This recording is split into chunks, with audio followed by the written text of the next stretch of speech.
What's up guys, it's Sean and welcome back to the iherng podcast, and today we will answer a question from email. This is Ira. Hi Sean, nice to know you. I'm Ira, a female, 28 years old, living in PJS area. I just started watching your videos few months back. Your videos are full of educative and easily understood to the public and normal people without property background. I just got myself my very first property and thought of sharing with you, but a bit different from your shared topics, and I know auction only touched by certain agents and such. I bought this property unit from auction. There are reasons to it and I really cannot believe myself I did it. At 26 years old, I thought of buying a house, but never really surveyed the market because my savings was not there yet. And I was just a newbie in a working sector. So coming to this year, the eagerness to have and live in my own property sparks. Well, this come together with the feeling of being tired living in my brother's house and my love to decorate house. My target location is Damansara and within PJ itself, so I went to a few showrooms and I was not satisfied with the small layouts and price. Plus, I do not want to wait for another 3 more years. This made me rationalize again and try to survey for sub-sales. Current market really hit me as I was comparing with what my parents bought between 2009 to 2014 was way cheaper. This got me thinking again. Then until one moment I looked up one unit which is cheaper than the market price at the website. I contacted the agent and got to know that it is an auction unit. The auction will happen in 10 days and I did all my homework and land search within that 10 days. I was not very confident knowing all the risks, but I agreed to bid. Now I won the property with me as the single bidder. It's Era residence in PJS 5, completed in 2021, and the unit is vacant plus untouched. The unit is 718 square feet, planning to stay for 4 to 5 years and rent it out later. I'm very familiar with the area around Sunway Pyramid and I am confident that the mall will always attract people. Regarding the value, the previous owner bought for 423,000 and I got it through auction at 266,000, means that I was able to get it for more than 35% below market price. I paid the 10% required and kinda got support from my parents for the remaining 30,000 for agent fee, MOT and the other legal fees.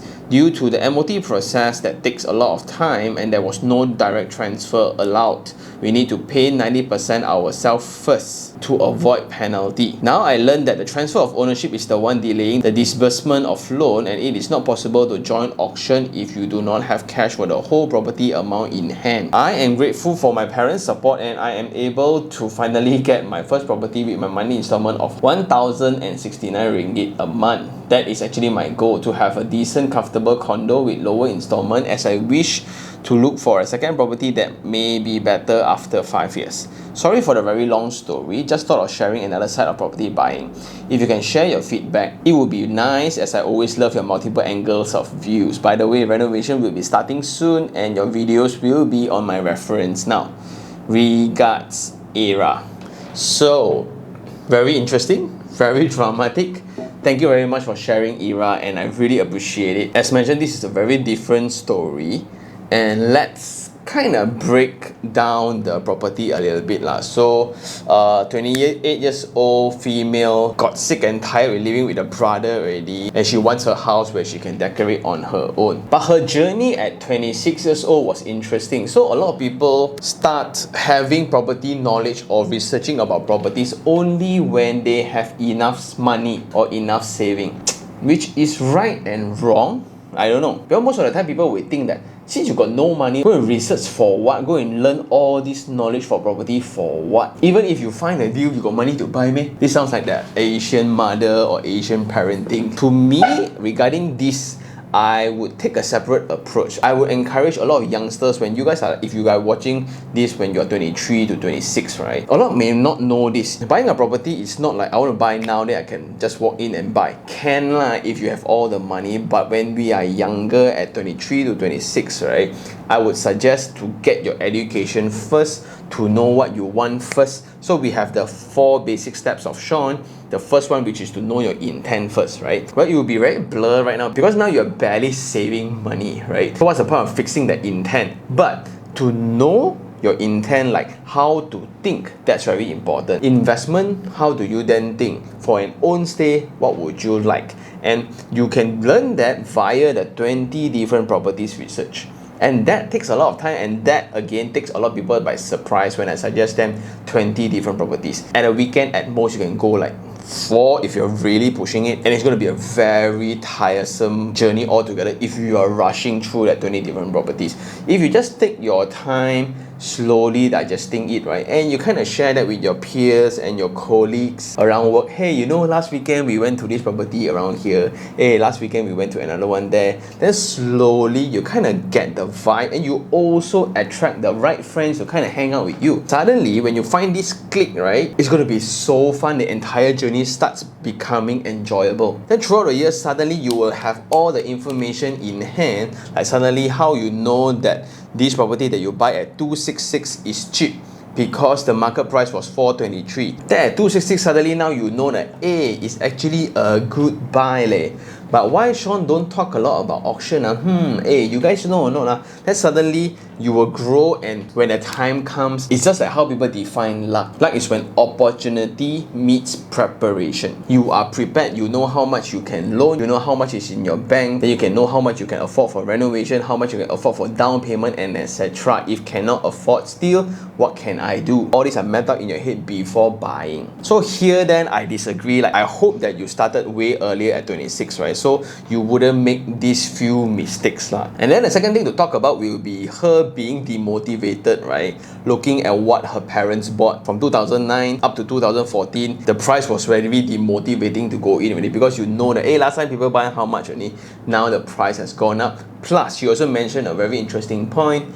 New properties now, you feel that they are just getting more efficient, they're getting way more compact, way smaller, yet selling at the same price. This indicates one thing. A lot of people will say that property price don't go up, man. Like, I buy my property, right, 600,000 5 years ago, now still 600,000, cannot sell one. But if you really pay attention, the sizes are different, meaning price per square feet has increased, just that the ultimate price is the same. Which means last time 600,000, maybe you can get 1,005 square feet. 6 years later, now 600,000, you can get like 900 square feet only. Guess what? 600,000 in the future, you can get what? Maybe 450 square feet, which is exactly what's happening within KLCC area right now. Now you have 380 square feet units, 420 square feet units, and they tell you that it's the lifestyle change. I don't know. It's just the increase of selling price to me. And here it also demonstrates another phenomenon where at the same time, you have people complaining that property is getting way too expensive, especially if you are about to buy.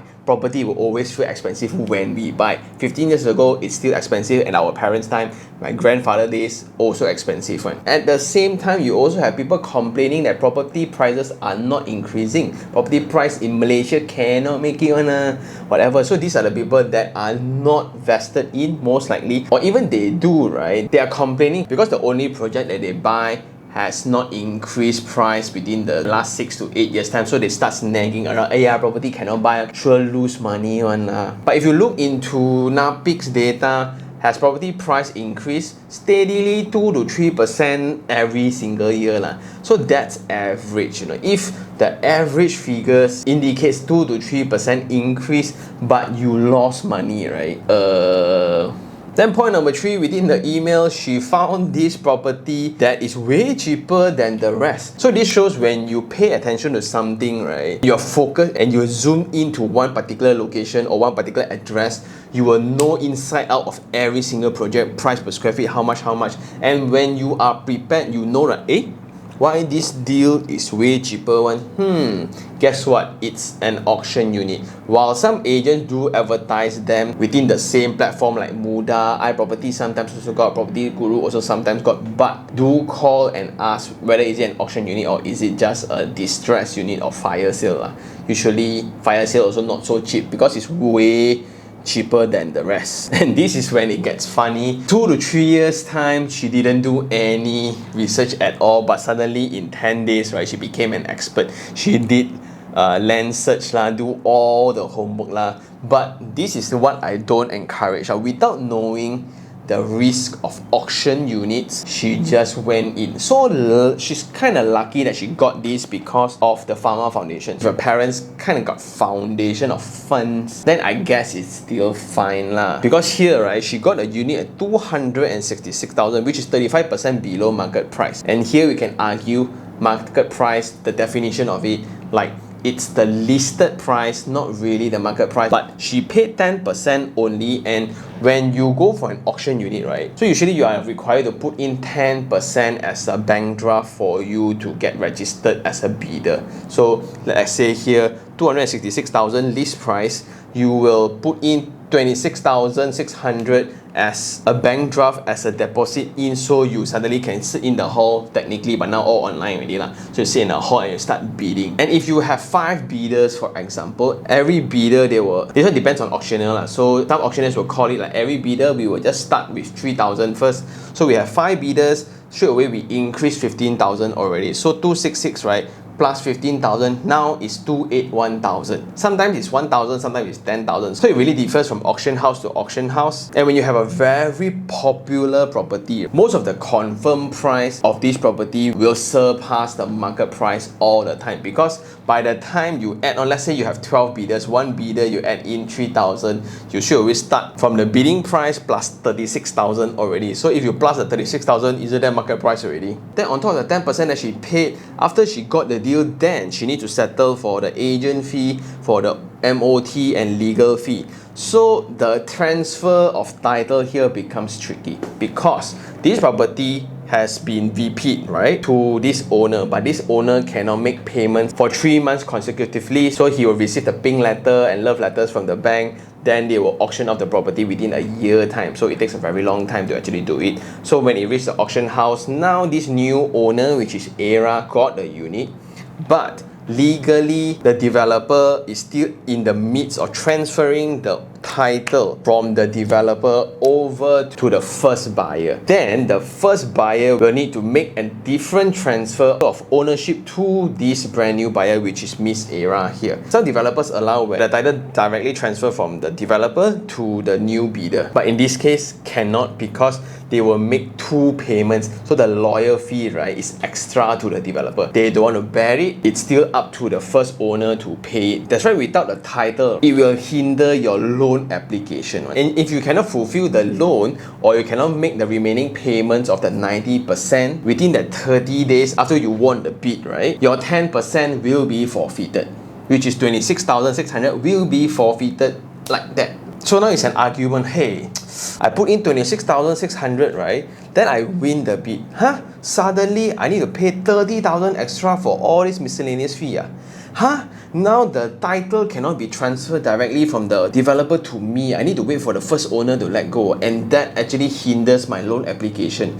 Wow. So if I cannot secure the bank loan within these 30 days, my deposit will be forfeited. Yes, I can appeal for a longer duration, but it's not my fault. It's not that I cannot qualify for the loan. It's due to the bank not recognizing the lack of title. So if the bank loans you the money, right, you got no title to give them as a charge or as a stake to hold on, right? They feel very insecure, so they will not loan you. So now luckily her parents here is here to save the day by paying almost 100% for the whole property. They paid 90%, which is around 230,000 upfront. After the entire story, it was a happy ending where she got the property. Now every month she pays around 1,000 ringgit. But thank goodness her parents was there to save the day. If not, she would have lost 20,000. And this is why I do not encourage auction units for first-time home buyers. If you're seasoned enough, right, if you have been around the industry for like 8 years or 10 years, you know the game, you have reserve within your bank account, and what she say is true. If you don't have a comfortable amount of cash for the entire property, right,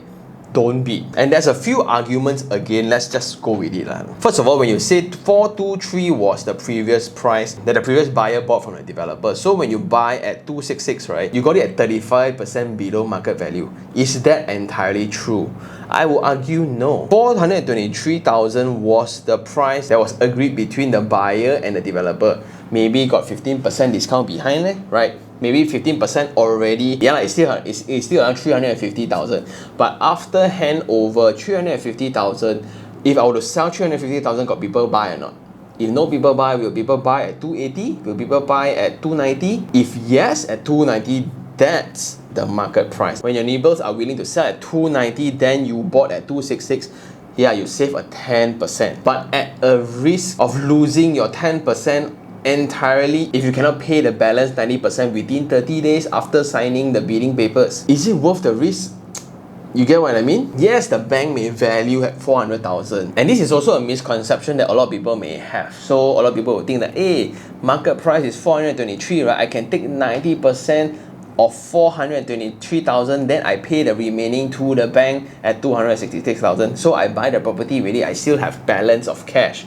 No. The paper states 266,000, 90% of 266,000. So if you take 234,000 loan, that will be a loan amount while the property is worth 300 over thousand within the eye of the bank. Automatically, you kind of have equity built within your properties. And if you wish to refinance in the future, yes, you will refinance at the price where the bank value the property at, which is like maybe 380,000 for this instance. So if the bank value at 380,000, your loan amount is 223,000, you can still refinance out the balance of 80% of 380,000. You understand what I mean? But this comes at a huge risk. But this also demonstrates, right, the wealth gap created through generations to come. So Ira's family has been awesome, financing everything and still encouraging her all the way. A lot of people like let her daughter, you make mistake, you swallow your own pill, right? You lose money, you learn a lesson from it. Why must I save the day? Why must I put in my savings of 300,000 to save you out of a mistake you made, right? But instead, they helped her out, then she got finance, and now she got a property with a money installment of 1,000 at her desired amount, and she learned such a fabulous lesson that money actually bought. So now moving forward, I'm actually very excited, which will be her second property already. And that is something I hope for our audience as well. So if we were to gear up 3 properties or 5 properties within this generation, guess what will happen to our children? They'll be looking at us, they wholly talk about property, you need here, property there, property. Property actually okay, and they actually start younger, start with background, start with education, start with wisdom from you, start with knowledge. Meanwhile, some people unfortunately starts from zero, some even negative. And that's where the wealth gap will get widened very seriously. Anyway, thank you very much again, Ira. It's a very interesting story. Again, congratulations. If possible, you can send me photos after you do up your own unit. But here I also want to kind of reiterate the channel of buying again, because a lot of people are still not very clear. So there are 4 main channels to buy property within Malaysia itself. First of all is you have the new properties, which is that you buy directly from property developers. You walk into sales galleries, you see what you like, you make payment, and you apply loan, then you wait for 3 to 4 years time until you get your keys, then only you move in. So that's the first format. The second format, that will be sub-sale or secondary market, where you buy directly from owners. So here you get that absolute certainty. You know how's the unit like, how's the orientation like, how's the build quality like, everything about it. But the shortcoming then will be the upfront payments of around 16 to 18%. Let's say the property is 500,000, you will need around 90,000 cash just to get ownership of the property. Okay. The third one will be then auction market here. And auction market also requires the same amount of capital upfront.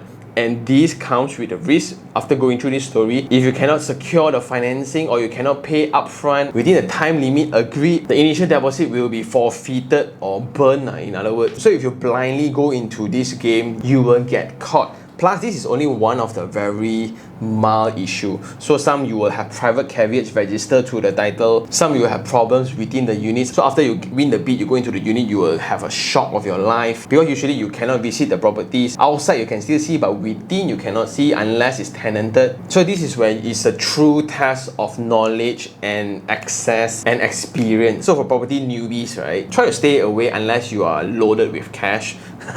The last one then will be the bulk purchases. So this is where you join a property investment club, then they will buy properties together, usually in huge numbers. Therefore, they will get very good discounts, and this can happen to existing built properties, new properties. Unfortunately, not all developers will participate in a deal with this property purchase club because it will somewhat affect the reputation of the particular developer. So the last format here is kind of this underground format, and that will be the 4 main channels of how you buy properties within Malaysia's setting. And I guess that's all for today. For those who still have any questions regarding what I said, do just email me at taniherng@gmail.com, or you can just DM me on Instagram, iherng, and I'll see you guys on the next one.